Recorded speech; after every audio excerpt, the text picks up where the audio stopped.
નમસ્કાર, હું છું પ્રિયા અને તમે જોઈ રહ્યા છો જનતા કી જાણકારી ન્યૂઝ।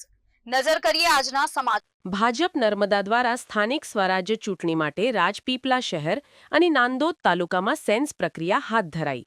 ભારતીય જનતા પાર્ટી નર્મદા જિલ્લા દ્વારા આગામી સ્થાનિક સ્વરાજ્યની ચૂંટણીને અનુલક્ષીને રાજપીપલા શહેર તથા નાંદોદ તાલુકામાં સેન્સ પ્રક્રિયા હાથ ધરવામાં આવી હતી। આ પ્રક્રિયા ભાજપ પ્રદેશ કક્ષાથી નિયુક્ત કરાયેલા નિરીક્ષકો શ્રી જયદ્રથસિંહ પરમાર, પ્રદેશ ઉપપ્રમુખ ધારાસભ્ય શ્રી ઘનશ્યામભાઈ ગઢવી, પૂર્વ પ્રદેશ સહપ્રવક્તા શ્રી હેમલબેન પટેલ પીજ, પ્રદેશ મહામંત્રી કિસાન મોરચોની ઉપસ્થિતિમાં યોજાઈ હતી। આ સેન્સ પ્રક્રિયામાં જિલ્લા પંચાયત, તાલુકા પંચાયત તથા રાજપીપલા નગરપાલિકાની આવનારી ચૂંટણી માટે ઇચ્છુક ઉમેદવારોએ નિરીક્ષકો સમક્ષ હાજરી આપી પોતાની વિગતો, અનુભવ, સંગઠનાત્મક કામગીરી તથા લોકસંપર્ક અંગે માહિતી રજૂ કરી હતી।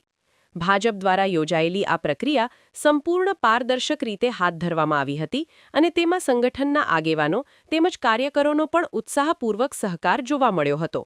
પાર્ટી દ્વારા ઉમેદવાર પસંદગી પ્રક્રિયામાં યોગ્ય અને કાર્યક્ષમ ઉમેદવારને તક મળે તેમજ સ્થાનિક સ્તરે સંગઠન વધુ મજબૂત બને તે હેતુથી આ સેન્સ પ્રક્રિયાનું આયોજન કરવામાં આવ્યું હોવાનું જણાવાયું હતું। આ પ્રસંગે ભાજપ નર્મદા જિલ્લા સંગઠનના આગેવાનો તથા કાર્યકરોની હાજરી રહી હતી।